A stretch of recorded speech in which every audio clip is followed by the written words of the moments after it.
Hi, welcome to SBS Sports Picks. His name is Mike Brenner. My name is Peter Loshak. We are the Odds Couple. We come from SportsbookReview.com, SBRodds.com. It's Week 15 in the NFL. We're talking with Al McMordie from BigAl.com. Mike Brenner, I always love doing these calls with Al McMordie. Yeah, me too. We're going to cover Green Bay and Chicago to start. Now, as you know, Mike Brenner, this is one of those, I on the early opening line, I wanted to pull the trigger on Chicago +7, but I lacked the balls to do so.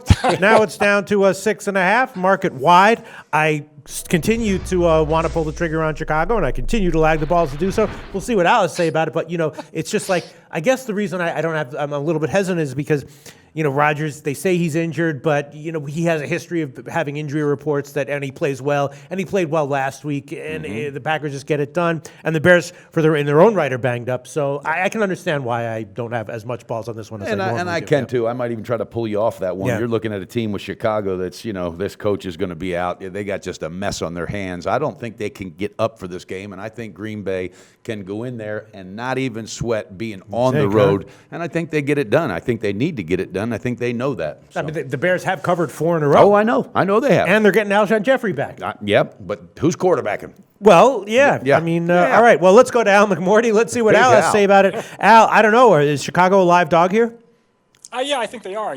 Green Bay played its best game of the season last week when it blew out Seattle 38-10 as a 3-point home underdog, while the Bears lost a 3-point heartbreaker at Detroit. And now, to earn a playoff spot, the Packers are likely going to have to win their last 3 games of the season, and all 3 games are against their division rivals. And then also, on top of that, they're going to have to hope that Detroit loses to either the Dallas Cowboys or the New York Giants to get in. Of course, if the Packers lose to Chicago this week, then it's all going to be, for naught anyways. They'll probably be eliminated from the playoff chase at that point. But I'm going to take the points with the Bears, who will be playing this game with revenge from a loss at Green Bay earlier in the season, and underdogs of more than 6 points from Chicago's division, whether it's the NFC North or before that the NFC Central. Those teams playing with revenge from a loss earlier in the year have gone 29-6 against the spread since 1993 when getting 6.5 or more points.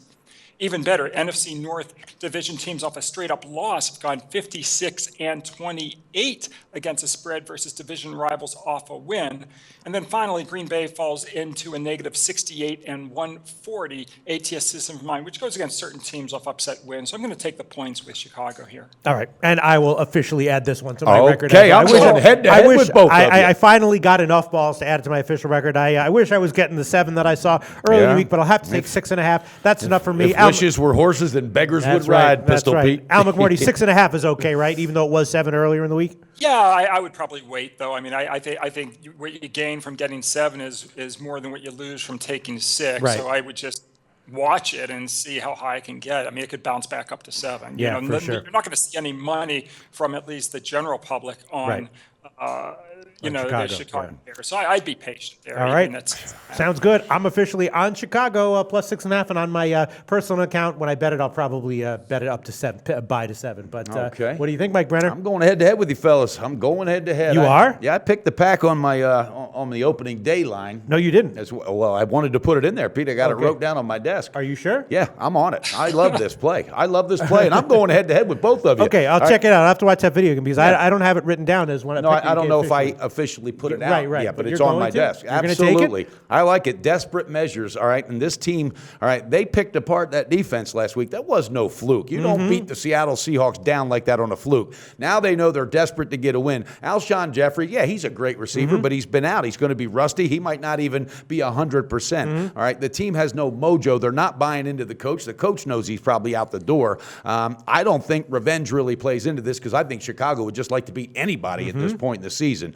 All right, I think what's happened the last couple of weeks, we're seeing the Rodgers, we're seeing that fight from the Packers that we haven't seen in a while. I think it continues, guys. On the road, I like it. Yeah. Wow. Al McMordie, do you have anything to say in rebuttal to against any of those points?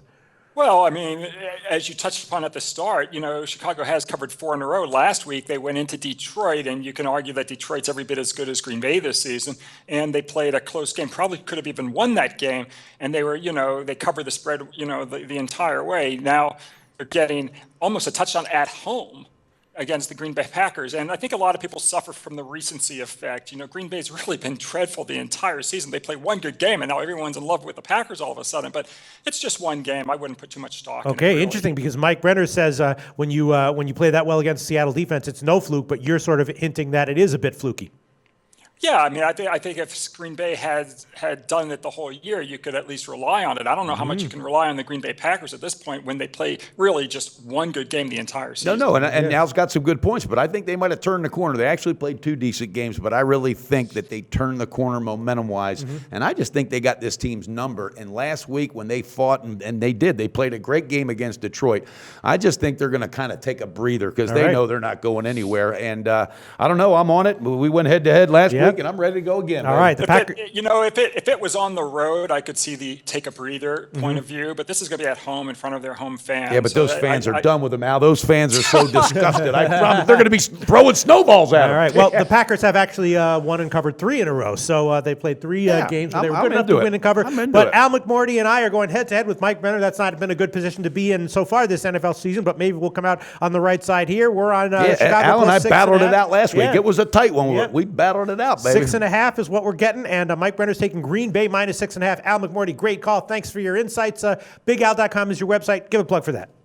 Sure. You know, had a terrific football season. We just we were 4-4 last week, so last week was not a good week for us in football. We did lose our top play on the New Orleans Saints, but still 48-26, our last 74 in football. We wrapped up a terrific college season, which saw us go 39-22 on our top-rated selections, including 11-1 on plays rated 4 stars or higher. And if folks want to join our service, they can just go to BigAl.com and click on subscriptions for all the available packages, or they can click on picks for sale and get individual picks.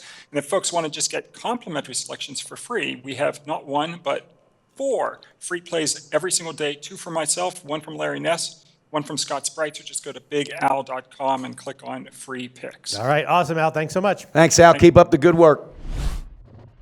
Research before you bet. Be sure to check out SPR Picks for the best game predictions, breakdowns, and much, much more.